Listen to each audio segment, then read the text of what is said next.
அனைவருக்கும் வணக்கம் மக்களே. இந்த ஒரு வீடியோவில் நம்ம எதை பற்றி பார்க்க போகிறோம் அப்படின்னா, எல்லாருமே ஃபோட்டோலே தம்ப்நெயிலே டைட்டில்லே பார்த்துருப்பீங்க மக்களே. ஆமாங்க, 2025 முதல் 2026ஆம் ஆண்டுக்கான புதிய போஸ்ட் ஆஃபீஸ் ஜிடிஎஸ் வேலை வாய்ப்புக்கான புதிய வேலைக்கான நோட்டிஃபிகேஷன் அஃபிஷியலாக ரிலீஸ் பண்ணியிருக்கிறாங்க. இந்த போஸ்ட் ஆஃபீஸ் ஜிடிஎஸ் வேலை வாய்ப்பை பொறுத்த வரைக்கும் கிட்டத்தட்ட நமக்கு தமிழ்நாடுக்கு மட்டும் 32,500 வேகன்சி கொடுத்துருக்காங்க. ஆல் ஓவர் இந்தியா ஃபுல்லாக கிட்டத்தட்ட 98,000 ப்ளஸ் வேகன்சி அஃபிஷியலாகவே கிடைச்சிருக்குதுங்க. இந்த போஸ்ட் ஆஃபீஸ் ஜிடிஎஸ் வேலை வாய்ப்பை பொறுத்த வரைக்கும் ஒரு வருஷத்துல கண்டிப்பா 2 தடவை நோட்டிபிகேஷன் அஃபிஷியலா ரிலீஸ் பண்ணுவாங்க. சரிங்களா? அதன் அடிப்படையில இப்போ பார்க்கும்போது 2025ஆம் ஆண்டுக்கான முதல் அரசு வேலையாக முதல் ஷிஃப்ட் வேகன்சியோட அஃபிஷியலா ரிலீஸ் பண்ணி கொடுத்துருக்குறாங்க. சரிங்களா?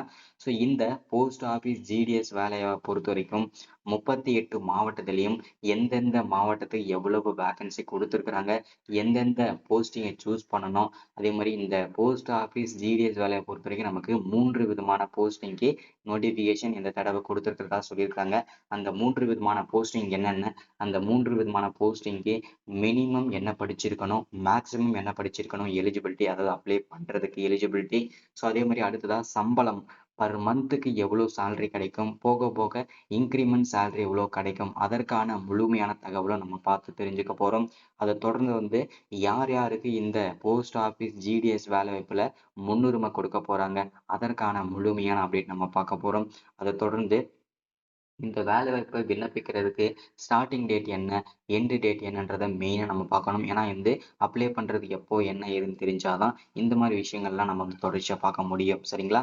ஸோ இதை தொடர்ந்து அடுத்ததான் நம்ம பார்க்க போகிறது அப்ளை பண்ணுறதுக்கு என்னென்ன டாக்குமெண்ட்ஸ், ஓகேங்களா, என்னென்ன ஆவணங்கள்லாம் தேவைப்படும், அந்த டாக்குமெண்ட்டில் நம்ம இதில் சப்மிட் பண்ணணும், பிடிஎஃப்ல எப்படி கன்வெர்ட் பண்ணணும். ஸோ எல்லா டீட்டெயில்ஸுமே நம்ம தெளிவாக துல்லியமாக பார்க்க போகிறோம். அதை தொடர்ந்து எந்த போஸ்டிங்கை சூஸ் பண்ணால் ஈஸியாக இந்த வேலை கிடைக்கும், அதே மாதிரி இந்த ஜிடிஎஸ் வேலை வாய்ப்பை பொறுத்த வரைக்கும் யாருக்கு எந்த விதமான எக்ஸாமும் கிடையாதுங்க. ஒன்லி உங்களுடைய 10வது மற்றும் 12ஆம் வகுப்பு மார்க்கை மட்டுமே வச்சு வழங்கக்கூடிய ஒரு அரசு வேலையில இதுவும் ஒண்ணுங்க.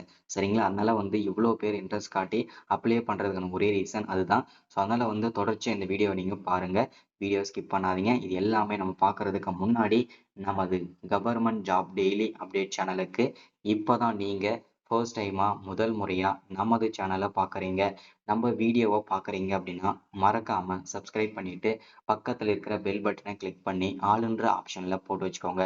அப்போதான் நம்ம போடக்கூடிய அரசு துறையிலிருந்து வரக்கூடிய எல்லா விதமான கவர்மெண்டோட ஜாப்ஸ் அப்டேட்ஸ் நோட்டிஃபிகேஷன் இது எல்லாமே நீங்க உடனுக்குடனே நமது சேனல்ல ஈஸியாகவே துல்லியமாகவே தெரிஞ்சுக்க முடியும். சரிங்களா?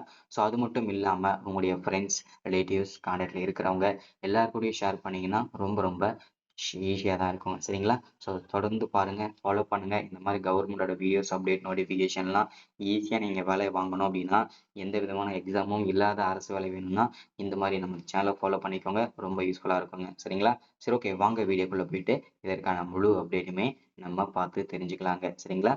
ஓகே, வாங்க வீடியோக்குள்ளே போகலாம். இங்கே இந்தியா போஸ்ட் ஆஃபீஸ் ஜிடிஎஸ் ரெக்ரூட்மெண்ட்டுக்கான புதிய வேலைவாய்ப்பு நோட்டிஃபிகேஷன் அப்ளை ஆன்லைன் கிட்டத்தட்ட நமக்கு 32,500 வேகன்சி அஃபிஷியலாகவே கொடுத்துருக்குறாங்க. ஸோ மினிமம் என்ன படிச்சிருக்கணும் அப்படின்னா 10வது படிச்சிருந்தா போதுமானது அப்படின்னு சொல்லியிருக்கிறாங்க. சரிங்களா?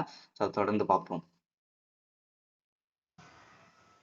ஸோ இதற்கான ஃபுல் சம்மரி பார்ப்போம். இந்தியா போஸ்ட் ஜிடிஎஸ் ரெக்ரூட்மெண்ட் 2025ஆம் ஆண்டுக்கான புதிய நோட்டிஃபிகேஷன் அஃபிஷியலாக ரிலீஸ் பண்ணி கொடுத்துருக்குறாங்க. சரிங்களா? அதாவது ஆர்கனைசேஷன் நேம், இந்த வேலைவாய்ப்பானது எங்கேருந்து கொடுத்துருக்காங்க அப்படின்னா இந்திய அஞ்சல் துறையிலிருந்து தான் இந்த வேலைவாய்ப்புக்கான புதிய நோட்டிஃபிகேஷன் அஃபிஷியலாகவே ரிலீஸ் பண்ணி கொடுத்துருக்குறாங்க. சரிங்களா?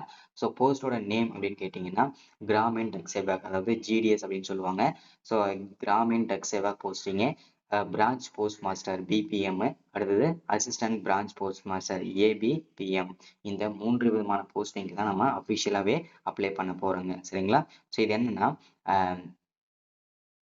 3 விதமான போஸ்டிங் நமக்கு கொடுத்துருக்காங்களே, இதில் எந்த போஸ்டிங்கை சூஸ் பண்ணணும், எந்த போஸ்டிங்க்கு என்னென்ன குவாலிஃபிகேஷன், எந்த போஸ்டிங்கை யூஸ் பண்ணால் நீங்கள் ஈஸியாக வேலையாக விண்ணப்பிச்சுக்க முடியும், எந்த மாவட்டத்தை சூஸ் பண்ணணும், இது எல்லா டீட்டெயில்ஸுமே உங்களுக்கு எக்ஸ்பிளைன் பண்ண போகிறாங்க. சரிங்களா?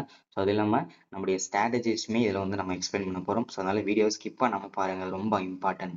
அடுத்ததான் வந்து டோட்டலாக எவ்வளவு வேகன்சி நமக்கு கொடுத்துருக்குறாங்க அப்படின்னா 32,500 வேகன்சி அஃபிஷியலாகவே கிடைச்சிருக்குதுங்க. சரிங்களா? ஸோ இந்த 32,500 வேகன்சியுமே 32 அதாவது 38 மாவட்டத்துக்கும் சேர்த்து தான் கொடுத்துருக்காங்க. இதில் ஒவ்வொரு மாவட்ட வரையாக பிரித்து கொடுப்பாங்க. சரிங்களா? அப்படியே மூட பொறுத்த வரைக்கும் முழுக்க முழுக்க நமக்கு ஆன்லைன் மெத்தட் தான் சொல்லியிருக்காங்க. இதில் வந்து ஆஃப்லைன் மெத்தட் எதுவுமே கிடையாது. முழுக்க முழுக்க இது எல்லாமே ஆன்லைன் பேஸ் பண்ணி தான் கிடைக்குங்க. சரிங்களா? ஸோ அடுத்ததான் வந்து எப்படி நீங்கள் விண்ணப்பிக்கணுன்றதுக்கான முழு அப்டேட்டுமே கொடுத்துருக்காங்க. So all India male and female, அதாவது பார்த்தீங்கன்னாக்கா ஆண்கள் பெண்கள் அனைவருமே இந்த போஸ்ட் ஆஃபீஸ் ஜிடிஎஸ் வேலை வாய்ப்புக்கு விண்ணப்பிச்சுக்க முடியும். ஸோ அதில் எந்த விதமான சந்தேகமும் வேண்டாங்க. ஸோ அதை தொடர்ந்து வந்து பார்த்தீங்கன்னாக்கா நீங்கள் வந்து பார்த்தீங்கன்னாக்கா இப்போ தான் நான் படிச்சுட்டு இருக்கேன் அப்படின்னா நீங்களும் விண்ணப்பிக்கலாம். இல்லை வந்து பார்த்தீங்கன்னா நீங்கள் வந்து இப்போ தான் படித்து முடிச்சு நான் வந்து ப்ரைவேட் ஜாப்ல ஒர்க் பண்ணிட்டு இருக்கேன், ப்ரைவேட் கம்பெனியில் ஒர்க் பண்ணிட்டு இருக்கேன், ஸோ நான் வந்து என்னோட சர்டிஃபிகேட்லாம் அங்கே இருக்கு, ஸோ நான் வந்து விண்ணப்பிக்கலாம் அப்படின்னு கேட்டீங்கன்னா கண்டிப்பாக நீங்களும் விண்ணப்பிக்க முடியும். நீங்களும் எலிஜிபிலிட்டி தான்.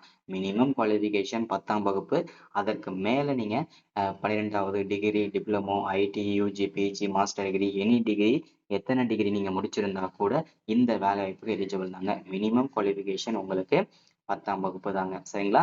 ஸோ அடுத்ததான் வந்து சேலரி பேஸ்டு. ஓகேங்களா? இதற்கான சம்பளம் அப்படின்னு கேட்டிங்கன்னா 10ஆம் வகுப்பு. ஓகேங்களா? ஸோ இதற்கு வந்து படிச்சிருக்கணும்னு சொல்லியிருந்தாங்க. அதே மாதிரி இதற்கு வந்து சேலரியை பொறுத்த வரைக்கும் மினிமம் ஸ்டார்டிங் சேலரியே வந்து 10,000லேருந்து ஸ்டார்ட் ஆகும்.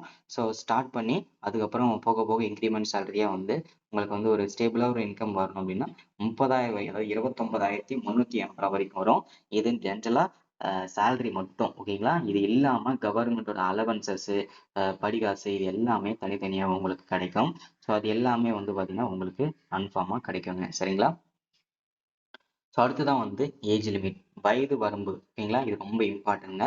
ஸோ மினிமம் எந்த வயசுலேருந்து நீங்கள் விண்ணப்பிக்கிறதுக்கு ஸ்டார்ட் பண்ணலாம் அப்படின்னா மினிமம் 18 வயசுலேருந்து நீங்கள் விண்ணப்பிக்க ஸ்டார்ட் பண்ணிக்கலாம். ஸோ மேக்ஸிமம் வந்து 40 வயசுக்குள்ளே இருக்கிற ஆண்கள் பெண்கள் அனைவருமே நீங்கள் விண்ணப்பிச்சுக்கலாம் அப்படின்னு சொல்லியிருக்கிறாங்க. சரிங்களா? ஸோ இது மட்டும் இல்லாமல் வயது தளர்வு எஸ்சி எஸ்டி பிடபிள்யூ இந்த கேட்டகரியில் நீங்கள் வரீங்க அப்படின்னா உங்களுக்கு 5 வருஷம் வயது தளர்வு கொடுப்பாங்க. அதாவது 40லேருந்து 45 வயசு வரைக்கும் கூட விண்ணப்பிச்சுக்கலாம். ஸோ ஒருவேளை நான் வந்து பிசியா இருக்கேன், எம்பிசியா இருக்கேன், ஓசியா இருக்கேன், எஸ்சிஏவா இருக்கேன் அப்படின்னா உங்களுக்கு வந்து பார்த்தீங்கன்னா 3 வருஷம், அதாவது 43 வயசு வரைக்கும் கூட விண்ணப்பிச்சுக்கலாம்ன்றத தெளிவாக சொல்லியிருக்கிறாங்க. சரிங்களா? அடுத்ததான் அப்ளிகேஷன் ஃபீஸ். அப்ளிகேஷன் ஃபீஸை பொறுத்த வரைக்கும் பார்த்தீங்கன்னா ஜென்ரலாக வந்து ஓபிசி கேட்டகரியில் வரவங்களுக்கும் ஜென்ரல் கேட்டகரிகளுக்கும் ரூ. 100 வந்து ஃபீஸு. ஸோ ஜென்ரல் கேட்டகரியில் யாரெல்லாம் வருவீங்க அப்படின்னா பிசி, எம்பிசி, எஸ்சிஏ, பிசிஎம், ஓசி இவங்கெல்லாம் வந்து பிசியில் தான் வருவீங்க. சரிங்களா? அதாவது ஓபிசியில் வருவீங்க. ஸோ இவங்களுக்கெல்லாம் ஃபீஸ் வந்து ரூ. 100. எஸ்சி எஸ்டி பிடபிள்யூ இந்த கேட்டகரியில் வரவங்க அப்படின்னா உங்களுக்கு வந்து ஃபீஸ் வந்து எந்த விதமான ஃபீஸுமே கிடையாது. ஃப்ரீயாகவே நீங்கள் விண்ணப்பிச்சுக்கலாங்க. சரிங்களா? ஸோ அடுத்தது பேமெண்ட்டை பொறுத்த வரைக்கும் பார்த்தீங்கன்னா debit card, credit card, net banking, online மூலியமா நீங்கள் பே பண்ணிக்கலாங்க. சரிங்களா?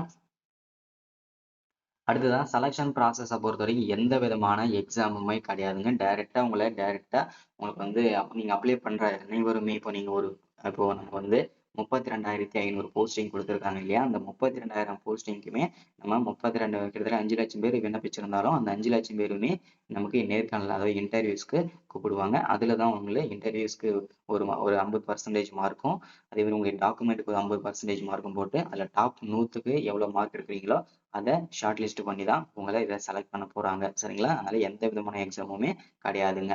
ஸோ அடுத்து எஜுகேஷனல் குவாலிஃபிகேஷனை பொறுத்த வரைக்கும் மினிமம் நீங்கள் 10ஆம் வகுப்பு படிச்சிருக்கணும்னு சொல்லியிருந்தாங்க. அதே மாதிரி ஏதாவது ஒரு ஸ்டேட் போர்டோ சென்ட்ரல் போர்டோ இதில் வந்து நீங்கள் ஏதாச்சும் நீங்கள் முடிச்சிருக்கணும்னு சொல்லியிருக்காங்க. சரிங்களா?